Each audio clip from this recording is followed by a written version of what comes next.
Assalamualaikum warahmatullahi wabarakatuh. Kembali lagi Bapak Ibu semuanya pada kegiatan pendidikan profesi guru atau PPG. Nah, saat ini kita akan membahas tentang LK 1.3, yaitu tentang penentuan penyebab masalah. Tentunya kami lebih spesifik kepada program studi bimbingan dan konseling. Sebelum kita ke pembahasan, kami tekankan ini hanya sekedar bahan referensi atau bahan tambahan dalam pengisian LK 1.3 ini. Dan kami sarankan Bapak Ibu tetap mengikuti saran-saran atau instruksi dari LPTK masing-masing, karena kami beranggapan mungkin ada perbedaan antara LPTK 1 dengan LPTK yang lainnya. Kebetulan di LPTK kami terkait LK 1.3 ini tentunya masalah-masalah yang diangkat disesuaikan dengan kajian bidang yang ada di bimbingan konseling, yaitu yang terdiri dari 4 bidang untuk yang dijadikan garapaan layanan. Yang pertama ada bimbingan bidang pribadi, terus juga bidang sosial, bidang belajar, dan yang terakhir bidang karir. Sehingga masalah yang diangkat pun juga harus mengacu kepada 4 bidang tersebut. Langsung saja ke pembahasan.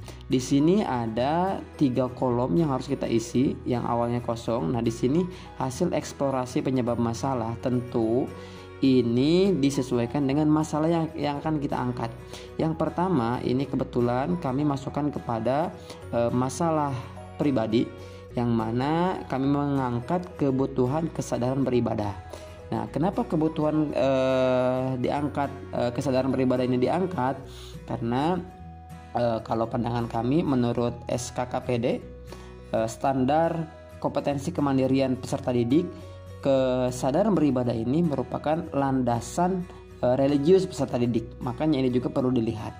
Nah, tetap selanjutnya kita lihat. Jadi untuk tindak lanjutnya nanti itu dengan bimbingan kelompok. Rencana kami ke depannya nanti ketika membuat perangkat pembelajaran, maka kebutuhan kesadaran beribadah ini akan dibuat pada setting bimbingan kelompok. Adapun hasil eksplorasi penyebab masalah, nah ini bisa dipindahkan dari LK 1.2, ataupun juga kita bisa meringkas kembali poin-poin penting yang dianggap bisa menjadi hasil penyebab eksplorasi penyebab masalah itu terjadi. Jadi masalah kebutuhan kesadaran beribadah terjadi ini dipengaruhi oleh faktor-faktor berikut. Misalkan konseli harus diingatkan sebelum melakukan rutinitas ibadah, konseli kurang disiplin dalam beribadah, konseli belum memiliki role model dalam beribadah.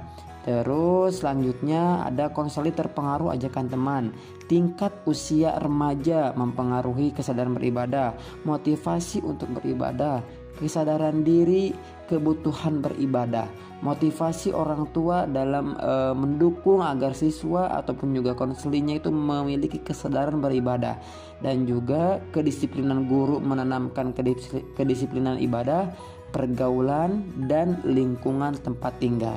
Tentu dari poin-poin ini yang kita anggap dapat mempengaruhi bagaimana kesadaran ibadah seorang konseling.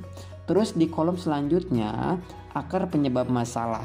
Nah, akar penyebab masalah ini tentu kalau misalkan kita ingin valid dari poin-poin yang tadi sudah dijelaskan di hasil eksplorasi penyebab masalah, kalau kita ingin valid apa faktor yang sebenarnya menyebabkan kesadaran beribadah itu rendah, dalam artian tidak dimiliki oleh siswa atau konseli, maka perlu penelitian yang kita harus buktikan untuk melihat apa sebenarnya akar penyebabnya.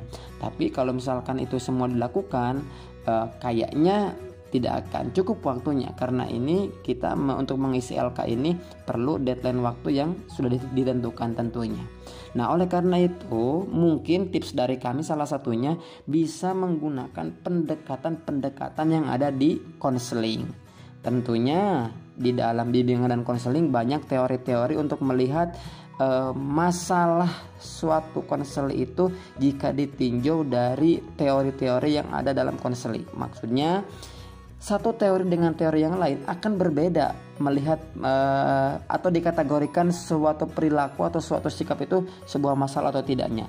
Contohnya, kalau misalkan dalam psikoanalisa melihat suatu masalah itu ketika seorang tidak mampu mengorganisasikan antara id, ego, dan superego. Ketika itu tidak seimbang, maka akan terjadi masalah.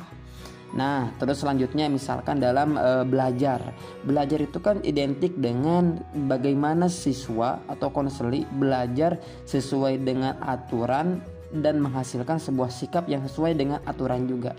Jika belajarnya salah dalam artian belajarnya tidak disiplin, belajarnya itu menimbulkan perilaku yang istilahnya itu kurang berinteraksi dengan teman ataupun juga sering bolos dan sebagainya, berarti proses mempelajari perilaku-perilaku itu ada kesalahan dalam belajar belajar melakukan atau mempelajari sebuah sikap dan perilaku. Nah, kalau ditinjau dari behavioral, kalau misalkan ditinjau dari kognitif terapi, berarti ada kesalahan dalam berpikir, ada kesalahan dalam memproses pikiran, memproses informasi-informasi yang dilihat dan didengar, dan muncullah sebuah pikiran yang menimbulkan perilakunya menjadi salah. Ataupun juga dilihat dari REBT, misalkan rasional emotive behavior therapy, misalkan ini disebabkan karena konseling mengalami peristiwa-peristiwa sesuatu yang menimbulkan pola pikirnya juga bisa berubah dan juga tindakannya. Nah, kita bisa gunakan pendekatan-pendekatan yang ada dalam bimbingan konseling untuk melihat akar penyebab masalah yang terjadi pada konseli. Nah, kita lihat kebutuhan kesadaran beribadah. Kira-kira ini apa kira-kira penyebabnya? Nah, kalau kami tuliskan di sini, akar penyebab dari rendahnya kesadaran beribadah bisa diasumsikan oleh faktor internal konseli, yaitu kesadaran diri sendiri terhadap beribadah. Berarti belum adanya kesadaran yang ada pada diri sendiri. Dengan adanya kesadaran ini, kalau dilihat dari sisi konseli, teori konseling, teori-teori yang ada di bimbingan konseling, bisa jadi ini karena faktor behavioral. Kalau dilihat dari behavioral, berarti ada kesalahan proses belajar. Bisa juga lingkungan yang tidak dikondisikan atau tidak mendukung untuk kesadaran beribadah, bisa juga pengajaran, sehingga muncullah kesadaran diri yang kurang terhadap ibadah.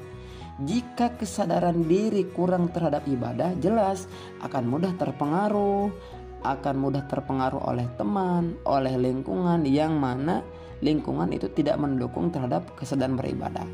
Nah, oleh karena itu kami melihat dari sini kesadaran beribadahlah yang perlu dibina ataupun juga ditindaklanjuti oleh konselor untuk tahap selanjutnya.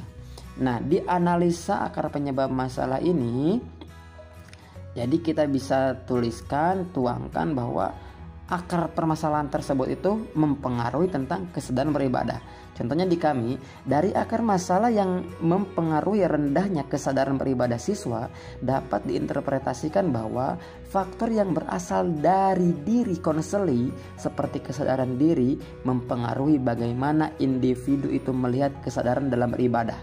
Jika konseli tidak memiliki kesadaran diri yang baik seperti mengerti akan adanya Tuhan yang Maha Esa, menyadari akan dicatat setiap amal perbuatannya, memahami dan merasakan bahwa dirinya diciptakan oleh Allah Subhanahu wa taala dan merasakan bahwa dirinya butuh akan pertolongan Allah, maka konseli tidak akan melanggar setiap bentuk rutinitas ibadah.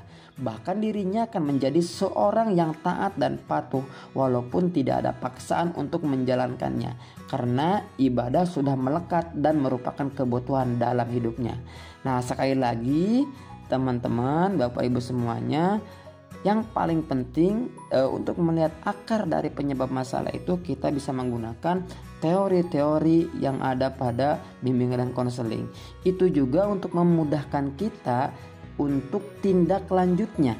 Jadi tindak lanjut dari kesadaran beribadah ini dan faktor yang kita munculkan ini, kita akan menggunakan konseling yang mana? Behavioral kah ataukah psikoanalisa kah, ataukah kognitif terapi kah, ataukah rational emotive behavior kah, ataukah gestalt kah, ataukah person center kah. Jadi kita bisa melihat masalah-masalah itu dari teori-teori konseling yang ada. Yang selanjutnya ini ada kesadaran kebinekaan. Ini yang kami asumsikan sebagai permasalahan dalam bidang sosial. Kebinekaan ini diangkat dari sikap intoleran. Jadi tidak toleransi gitu. Ini hampir sama model melihat akar masalah dan juga analisanya seperti yang tadi dijelaskan, bahwasannya kami melihat dari teori-teori atau sudut pandang teori yang ada di bimbingan konseling. Jadi bagaimana setiap teori yang ada di bimbingan konseling itu melihat permasalahan-permasalahan atau menganggap masalah atau perilaku individu itu dianggap sebuah masalah, seperti itu. Yang ini adalah konsep diri akademik itu bimbingan belajar, dan yang selanjutnya ini kecemasan memutuskan masa depan itu adalah bimbingan karir, bidang karir. Sama untuk prosesnya itu kami menggunakan pendekatan-pendekatan yang ada di teori bimbingan dan konseling. Baik, itu saja yang bisa kami sampaikan. Mohon maaf banyak kekurangannya, dan ini sekali lagi kami tekankan hanya sebagai bahan referensi saja, dan kami sarankan tetap mengikuti apa yang disarankan oleh LPTK masing-masing. Baik, dari kami dicukupkan sekian. Mohon maaf banyak kekurangannya. Assalamualaikum warahmatullahi wabarakatuh.